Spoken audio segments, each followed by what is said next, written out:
పామర్రు గౌరవ శాసనసభ్యులు కుమార్ రాజా గారు, గౌరవనీయులు మచిలీపట్నం పార్లమెంట్ సభ్యులు అనుభవం ఉన్న వ్యక్తి బాలశౌరి గారు, సహచర మంత్రివర్గ సభ్యులు సుభాష్ గారు, కొల్లు రవీంద్ర గారు, జిల్లా కలెక్టర్ గారు,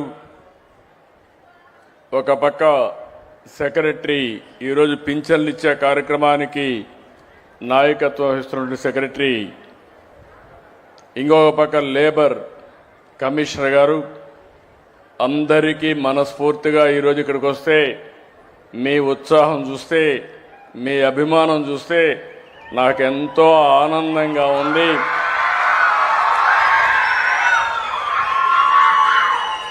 ఎందుకు నేను ఈ మాట అంటున్నానంటే, 2 సంవత్సరాల కంటే ముందు మనం ఎక్కడా ఈ విధంగా కూర్చొని ఫ్రీగా మాట్లాడుకునే పరిస్థితి లేదు. కనీసం నవ్వే పరిస్థితి కూడా లేదు. రాజకీయ నాయకులు బయట తిరిగే పరిస్థితి కూడా లేదు.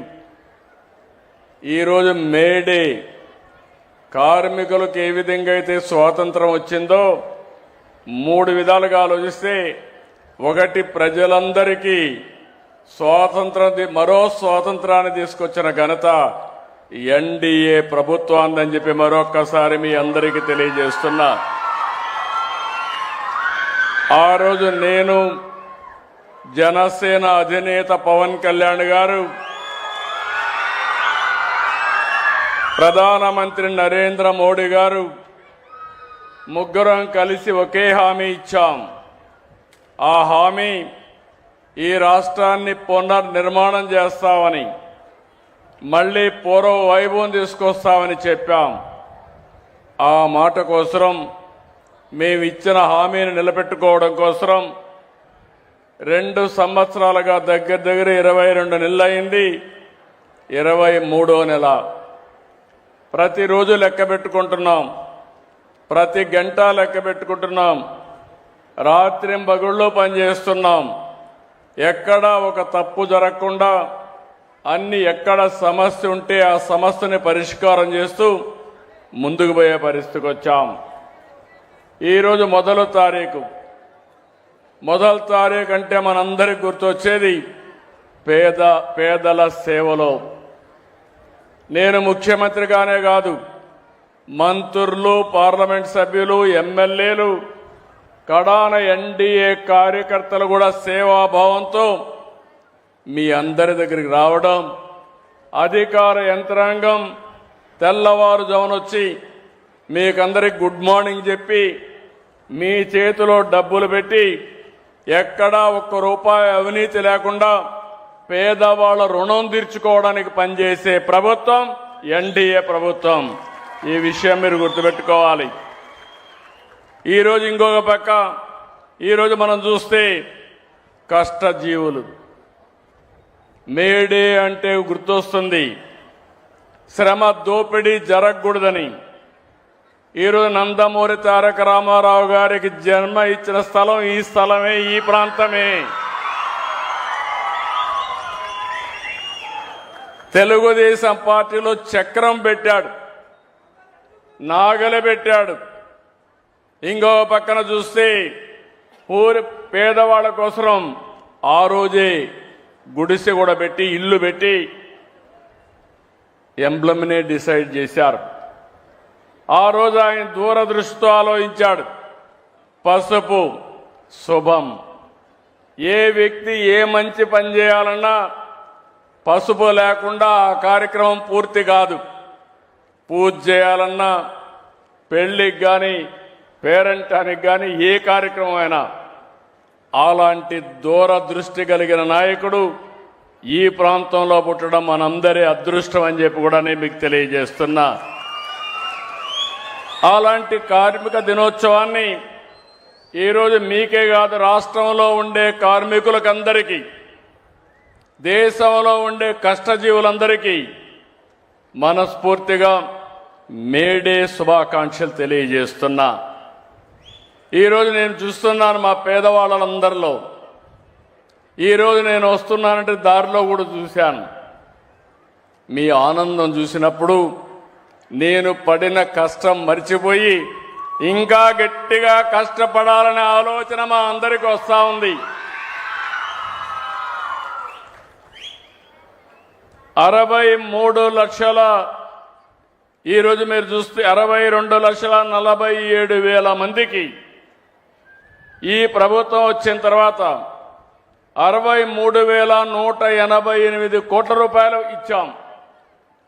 ప్రతి నెల మీరు చూస్తే దగ్గర 2,721 రూపాయలు,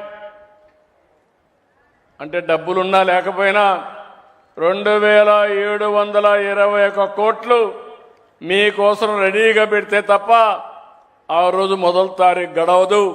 ఆ విషయం మీరు గుర్తుపెట్టుకోవాల్సిన అవసరం ఉంది. కష్టాలున్నాయి, దేశంలో ఎక్కడా లేదు. సంవత్సరానికి 33,000 కోట్ల రూపాయలు ఖర్చు పెట్టి ఏకైక ప్రభుత్వం భారతదేశంలో. అంతేకాదు, అతిపెద్ద డీబీటీ ప్రోగ్రాం ఈ పెన్షన్ల కార్యక్రమం అని చెప్పి కూడా నేను మీకు తెలియజేస్తున్నా. నేను దీన్ని భారంగా ఆలోచించడం లేదు, బాధ్యతగా ఆలోచిస్తున్నా. పేదవాళ్ళకి వెసులుబాటు కల్పించడానికి ఈ ప్రోగ్రాం ఎంతో వెసులుబాటు ఇస్తుంది. ఉదాహరణకు మీరు చూస్తే 4,000, దివ్యాంగులకు 6,000, కిడ్నీ పేషెంట్లు ఉంటే 10,000, మంచానికి పరిమితమైతే 15,000 మానవతా దృక్పథం ఇచ్చే ఏకైక ప్రభుత్వం ఆంధ్రప్రదేశ్లో ఉండే ఎన్డీఏ ప్రభుత్వం అని చెప్పి కూడా నేను మీకు తెలియజేస్తున్నా. ఇలాంటివన్నీ ఈ జిల్లాలను చూస్తే దగ్గర 2,34,000 మందికి ఇస్తున్నాం. 102 కోట్ల రూపాయలు ఇస్తున్నాం. ఇంకో పక్క ఎవరైనా భర్త చనిపోతే ఎక్కడ ఆలోచించే పని లేదు, ఎంత డబ్బులైనా పర్వాలేదు, ఆటోమేటిక్గా మీకు పెన్షన్ ఇచ్చే కార్యక్రమానికి శ్రీకారం చుట్టాం. అయితే ఈరోజు ఇంకొక పక్కన మీరు చూస్తే ఇప్పటి వరకు లక్షల మందికి పింఛన్లు ఇచ్చిన, అన్నా క్యాంటీన్లో ఆకలి తీర్చిన, దీపంతో వెలుగులు పంచిన, అన్ని పేదల కోసం, కష్టజీవుల కోసమే చేస్తున్నాం.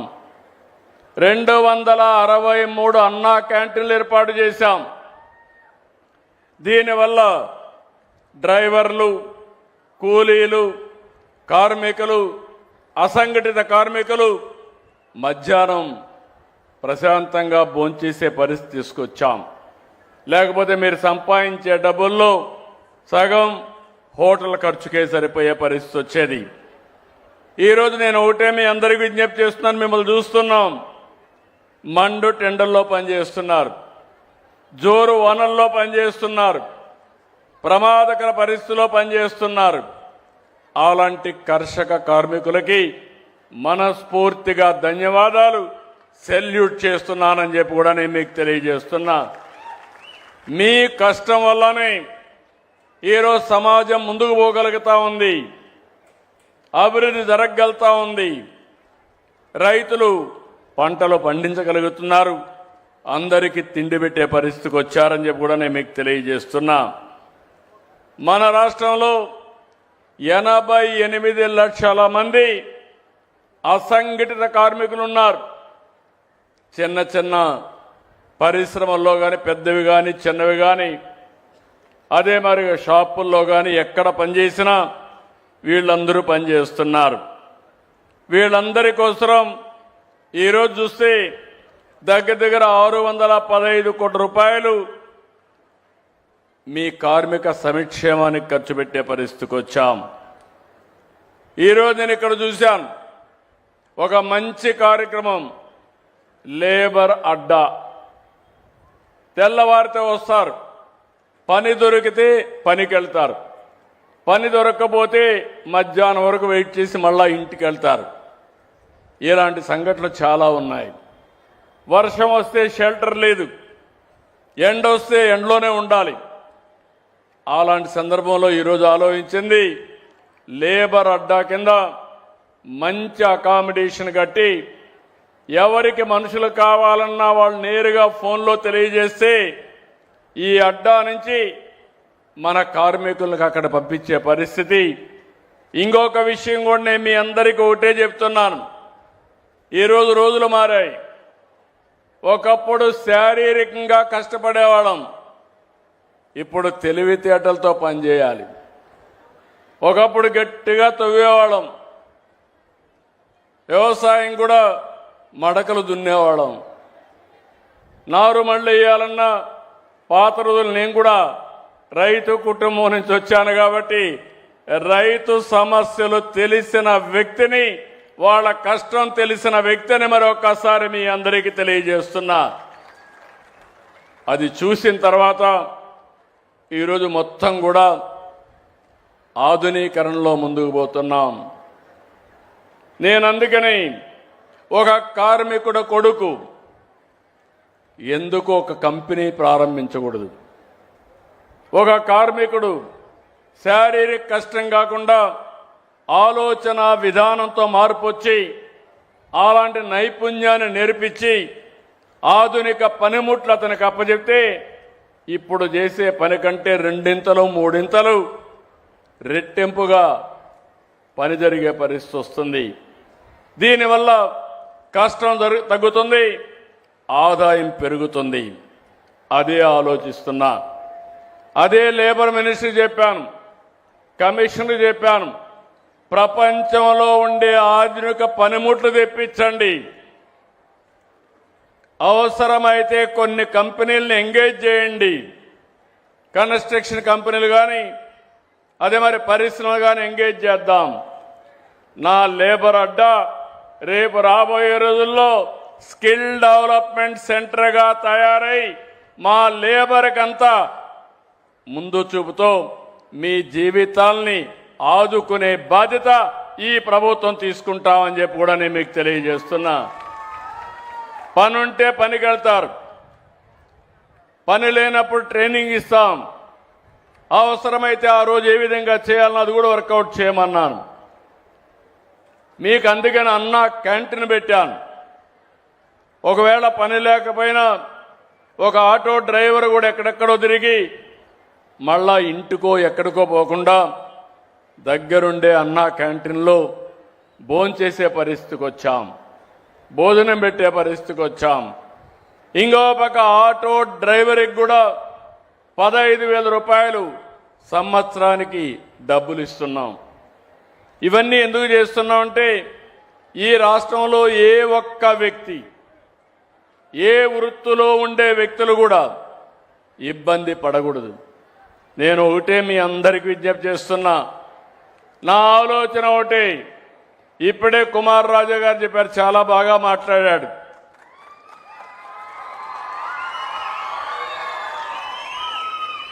మాటలకు అభినందనలు. కానీ ఇప్పుడు మీరు చెప్పండి, బాగా పని చేస్తున్నాడా? పని చేస్తున్నాడు, చేతులు పైకి ఎత్తండి. ఓకే, ఈరోజే ప్రారంభించాను. మీటింగ్లోని అడగడం మా ఎమ్మెల్యే ఎట్లా పని చేస్తున్నాడని. మీరు చేతులు ఎత్తకపోతే ఎమ్మెల్యే కరెక్ట్ చేసుకోవాలి. ఎమ్మెల్యే కరెక్ట్ చేసుకోకపోతే మీ తరపున నేను ఉంటాను తప్ప ఎమ్మెల్యే తరపున నేను ఉండనని మరొకసారి మీ అందరికీ తెలియజేస్తున్నా. కుమార్ రాజా తెలుగుదేశం పార్టీ కుటుంబ సభ్యుడు. వాళ్ళ నాన్న మీకు అందరికీ ఐడియా ఉంది, వర్ల రామయ్య పార్టీ ఆఫీసులోనే ఉంటాడు. ఆయన్ని గౌరవించడానికి కుమార్ రాజాని ప్రమోట్ చేశాం. అయితే వాళ్ళ నాన్న పని చేసినప్పుడు ఎంట్రీ మాత్రం ఇచ్చాం తప్ప ఆయన పని చేయకపోతే మాత్రం నేను ఆయనతో ఉండనని మరొకసారి మీ అందరికీ తెలియజేస్తున్నా.